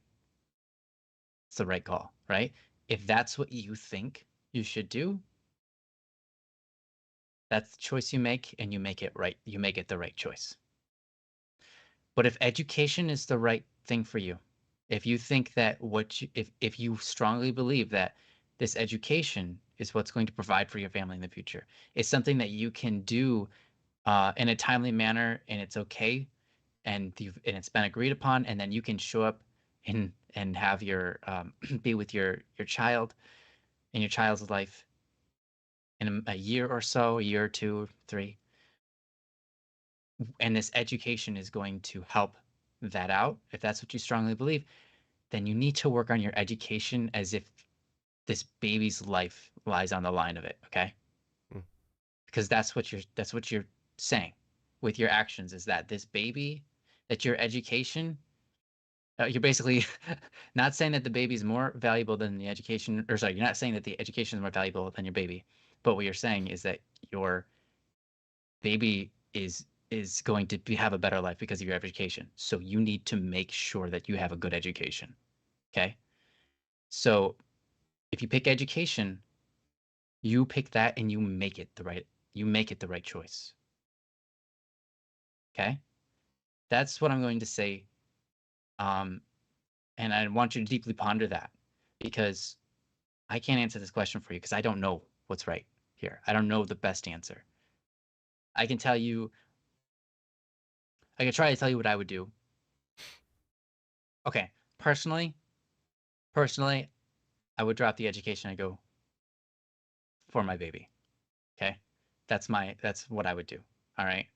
But that doesn't mean that is the right answer, because I don't know what is going on in your whole situation, right? I don't know. And I don't know what this education is going to bring about for that child and for yourself and for your lovely friend.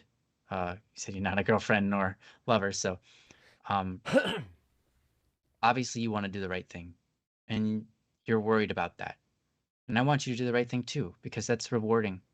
And it's not always rewarding in such a way that it's pleasurable, but it's still rewarding. And we do the right things not because it feels good, but because it's right. And in the end, that's what makes a better world for everybody. The only reason we feel pain from doing the right thing is because there is a lot of wrong out there. And the wrong happens to us even when we make the right choices. That's true. Mm-hmm. Bad things happen to us even when we make the right choices. And sometimes the bad things are the reason we make the right choices, because we have to. You know? But we do the right things. And if everyone could get on that same foot and do the right things, we'd have a better world, you know? But we don't. There's a lot of wrong out there. And the fact that you're asking this question shows me you've got a good heart, and you're not one of those people, and you're trying to do the best thing. And I want you to do the best thing too, whatever that is. So you have to ponder that yourself, I think, because I don't know it. One thing I can say to you is, if it's a struggle between two things, sometimes it's, why not both? Good education is something you can get online. Friends and family that you leave behind, I mean, obviously you can do that online. It's not the same. Yep, it is leaving behind. But your friends and your family aren't your responsibility. And you're not going to have the chance to shape anybody's life the way that you have the chance to shape your baby's life. But if you leave that behind, right? And I'm not saying you're that kind of person. You're not. That's why you're asking this. But like a lot of men and sometimes women, they leave their baby behind. They have no influence on them. And sometimes that's good because they're a bad influence. But I'll tell you that from studies that have been done over the course of humanity, and even in recent times, it's been agreed and agreed and agreed and agreed, and every study shows the same thing. A family, a child with both mother and father in their family or in their life tends to grow up with a lot healthier brain. They tend to be, unfortunately, this sounds rude, but they tend to be, they're outliers, smarter, wiser, kinder, or understanding, just good people. That isn't always true. Obviously, you know people who are wrong and are the outliers on both sides. But the general case, and if you want to go with statistics, the statistics show that, hey, it's better this way than the other way. So it's important. And the first several years, while your baby isn't necessarily formed of consciousness yet, they still already at that age of 0, pick up habits from mommy and daddy. They take after them. They learn from them. They understand and they grasp the embrace that you give them, that shows them that you care, that you care about them, and that when they cry, you come and you hear them. It shows them that they have value. It teaches them that. A lot of people that grow up without a dad, they have problems with self-esteem because they don't think they're valuable. Never had a dad in their life to hug them, to hold them, to show them they have value. It's a really, really sad thing. So anyways, I'm preaching to the choir. Everybody knows this. And I don't know. You want to do the right things, and I want to implore you to do the right things. And I want to help you find that. And education, like I said, might be something you can do online. It might be something you can do online, and I would look into that. Because if this is on your mind, this is on your heart, then maybe this is what you need to do. Anyways, I'm going to go to Joe and see what he's got to say. Thanks, Ryan. And Anonymous, thank you for this topic. This one kind of strikes near and dear to my heart a little bit. Sounds to me like you've chosen to finish your education instead of being there daily for the baby. Am I wrong on that? Baby's not born yet.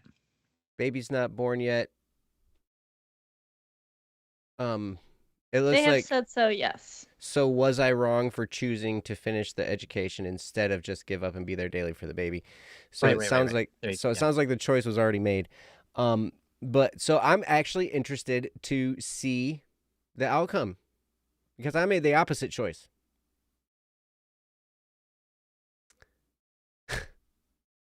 Circumstances were a little different.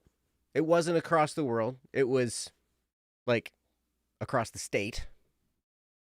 And it wasn't college. It was my profession. But college is in pursuit of profession, correct? Generally speaking. And that's the point of what you want to finish your college so you can have a better profession that can provide better for whoever is dependent on you, this baby included, right? Baca said the best thing in the chat. As a wise lawyer once said, it all depends. Yeah, right. It all depends. There's a lot of factors here to consider. You said the mother is not your lover or girlfriend. Is there potential for that to happen? Is there potential for you to be married and to be a couple and to be a family with this child? If so, that can weigh into your decision. Here's another thing to consider also. If you're feeling like you need to marry this person because you are pregnant together, I would avoid that. Yeah, I would avoid that as well. Don't marry just because of a child. Because marriage is a lifelong commitment. And that, there needs to be more than just the fact that there's a baby involved to make that kind of a commitment to another person and have it be a successful thing. Okay? Yeah. There's a lot to marriage, and it's not about the children. It is, but yeah. Yes. However, if you got to think of what's worse, right? Okay, so if we have a child and we are still getting along just fine and everything, and we're not married and we're living apart, but we're, we're still both in the child's life and all that kind of stuff, right? that can be a lot more manageable situation than marrying and then fighting all the time and getting divorced when the kid's a little bit older and having it be a big mess and having a big, huge problem and all that kind of stuff, right? It's better to marry for the right reasons rather than to feel pressured into marrying because you guys got pregnant. Mm-hmm. Okay? So, Anonymous, I would really like to talk with you on Discord if you're on Discord. I'm Pleb6992, I believe is my number. Because, like I said in the beginning, I made the opposite choice. I let go of my profession.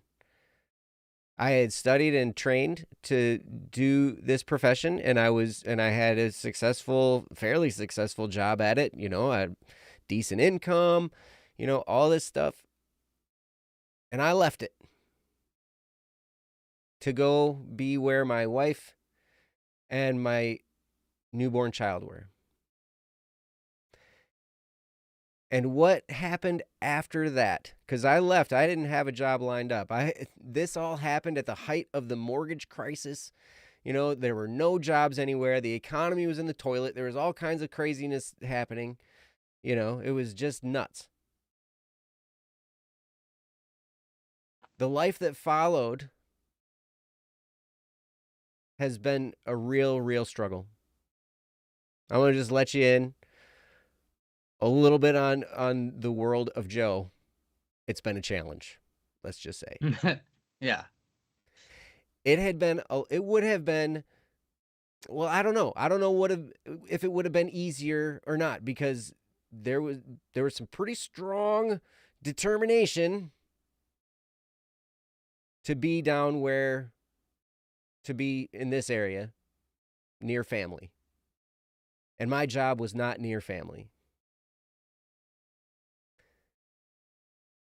And when I made that move, I didn't have a job lined up. I didn't have anything lined up. I just was like, hey, you know what? I'll find something. I got some money saved up. We're going to be okay for a little while. Blah, blah, you know, we made this decision. Boom. And you know what? I had a ton of different jobs that paid very, very low, not enough amount of money for a long time. It took a long time to make any type of meaningful income on less than 3 jobs. It was really hard for a long time. And now we're getting divorced anyway. So I tell you, I'd be interested to see what happens if you choose education. Now, here's another thing to ask. Would it be possible for her and baby to move where you are? It's across the world, but it's a valid question to ask. Because this is where you are. This is where you're pursuing an income, to pursue a profession, to actually provide a better income for this baby and for her, really, because it's going to be helping out her for you to help with the baby. And I know money's not everything. You know, money doesn't bring you happiness. But poverty doesn't bring you happiness either. I promise.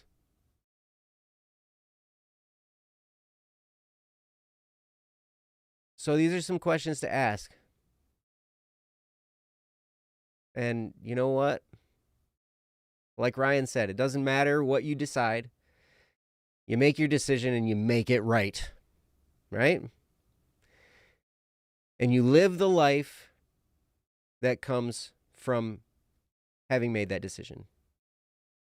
Mm-hmm. This is a tough call. And my heart goes out to you, Anonymous. For sure.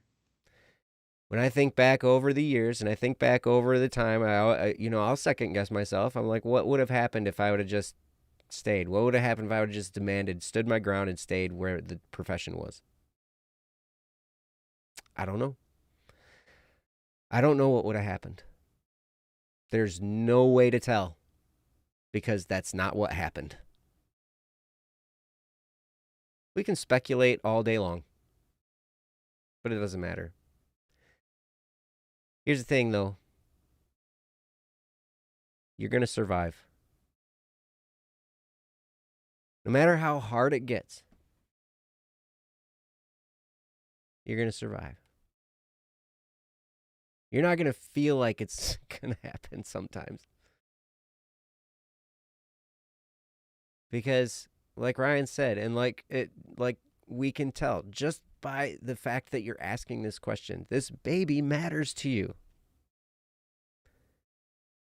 You're not the kind of father that wants to abandon your child, but you want to provide the best you can. And that's the reason for the education. But you know what? Soldiers do this kind of thing all the time. Mm-hmm. Refugees do this kind of thing all the time. We have in our area people from India come here all the time. Yeah. Send money back home. I was going to say Mexico because in this area of Michigan where we are, there's a fairly large Mexican community that are Mexican. They're not like Mexican descent. They're actually from Mexico, and they come here and they work super hard. They get more work done. Like, I admire their work ethic so much. They put us Americans to shame, really. To be honest. Yeah. They work so hard. And they do it. And you know what? Their wives and their kids are back in Mexico. And they work here and send money back home. In essence, you're kind of doing the same thing. It's not uncommon to live apart from your family. It's not. Even if you guys were married and had this baby. Still not uncommon. Because people do what they got to do, right? You just do what you have to. But I know this is one of those tough questions. Mm-hmm. And it sounds to me like you've already kind of made the decision. Maybe you've already fully made the decision. I don't know. But that doesn't mean that it has to stay that way for the whole next 2 years.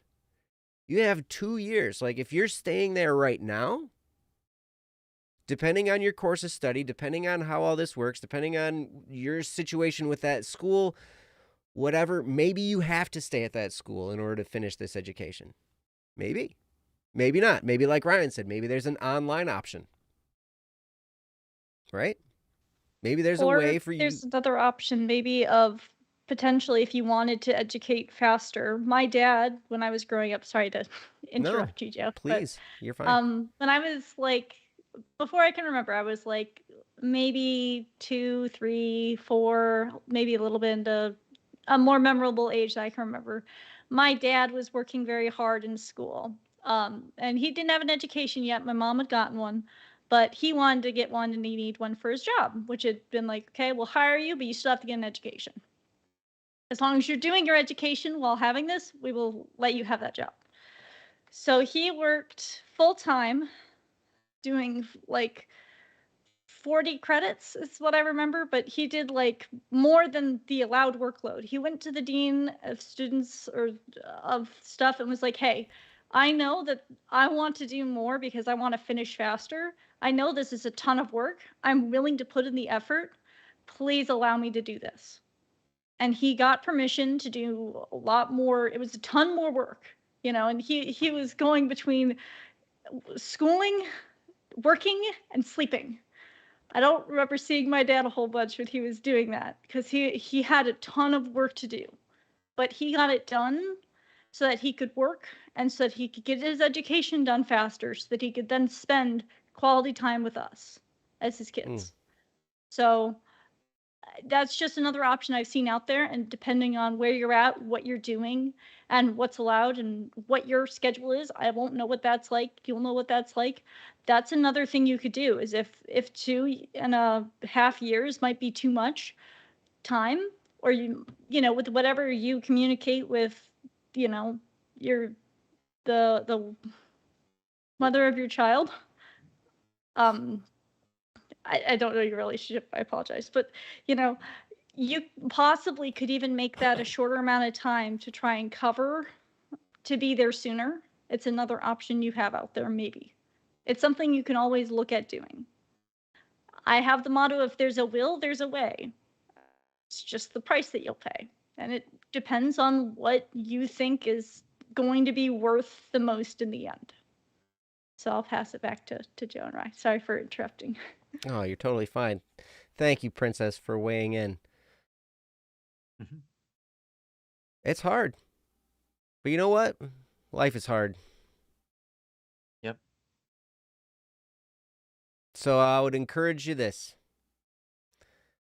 Find a support group, people that you can talk to, because there's going to be hard times with this type of situation. There's going to be stress. There's going to be heartache. There's going to be all kinds of what ifs. There's going to be confusion. You might do well to find a therapist if you can. Find somebody to talk to. And lean on your friends. And you can figure this out. Just because you decide this now doesn't mean that it has to stay that way for the entire time. And who knows?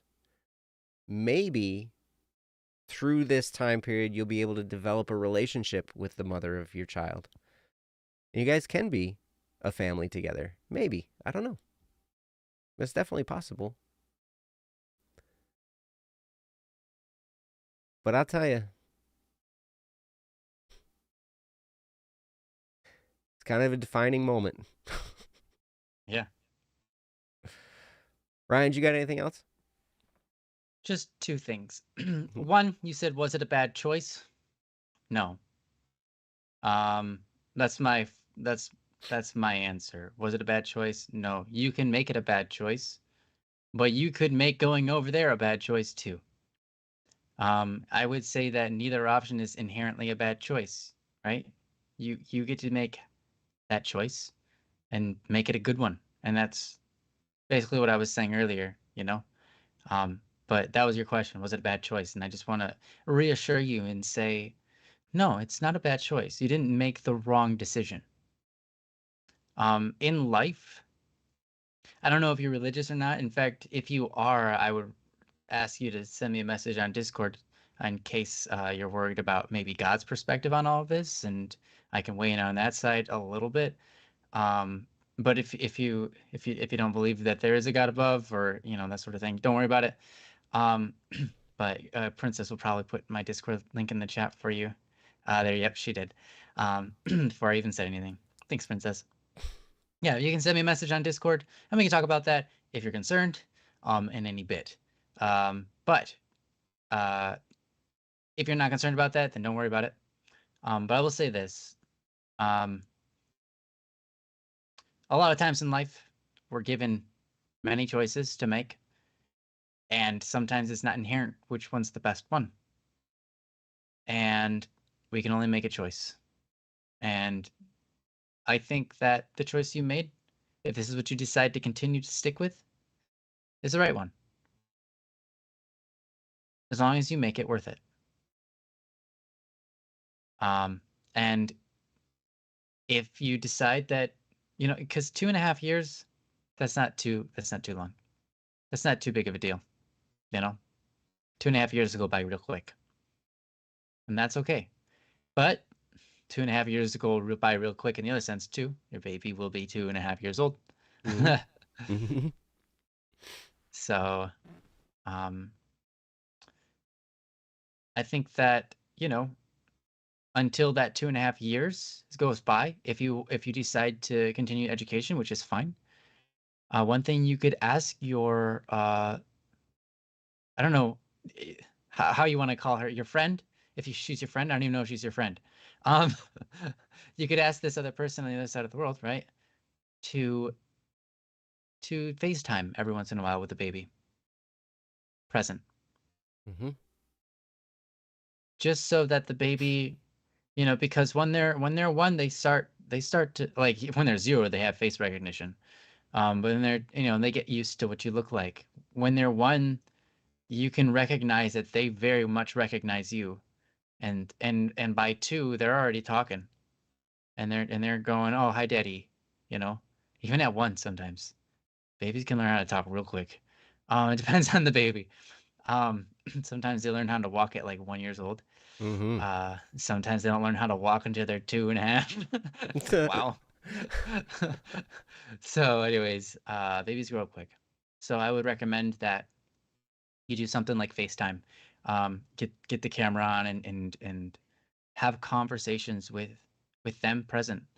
Even if it's not directly to them, just being present in their life. If you want to be an influence, if you want to share in this child's life, then I would recommend starting ASAP. And that is, as soon as they're born, just keep that line open and continue that. And I think that that's a pretty good solution to the problem for now, before having to deport, if you will, if that's what you've decided to do. But yeah, was it a bad choice? No, I don't think it's bad. I don't think it was wrong. I don't think it was an evil choice. You didn't do anything evil. Just a matter of, making the best out of it that you can.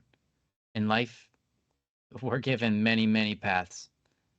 And so you just have to pick one, and you make it the right path by doing the right things that you can do. But anyways, that's what I wanted to say. There you go. Awesome. Anonymous, thank you so much. Thank you. Yeah, thank you so much for the topic. You're amazing.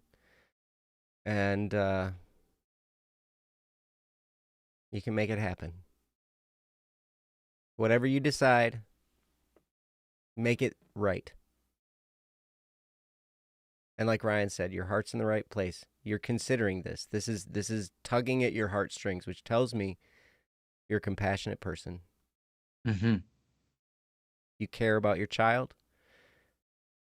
And, getting the education is going to help your child. Right? So will being there with your child. That will help your child as well. Mm-hmm. If you can't do both, then do the best you can. And as long as you keep trying, it can work. It's not going to happen. It's not going to look like you think it's going to. I promise. I promise you that. Yeah, life never turns out the way you think it's going to look. Even if you do the things you want to do, it turns out looking different than you thought it might look. At least in my experience, that's how it's been. Yeah. I don't know. But anyway, thank you guys. Anonymous, thank you so much for the topic. Everybody, thank you for being here. Thank you for all of your topics and your love and your support. We wouldn't be able to do this show without you. And again, if you have a topic you would like us to talk about, you can go to our website, don'tworrywednesday.com, click the submit a topic button. I almost said submit a button topic.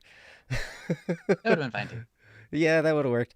And we'd be happy to do it. Thank you for existing. Thank you for existing. Yeah, you guys rock. And we'll see you next week on Don't Worry Wednesday. Princess, thank you for running everything so splendidly. You're amazing. Mm-hmm. And Ryan, thank you also for being here. Yes, and for chiming in. Yes. Yes, the button topic. The button topic.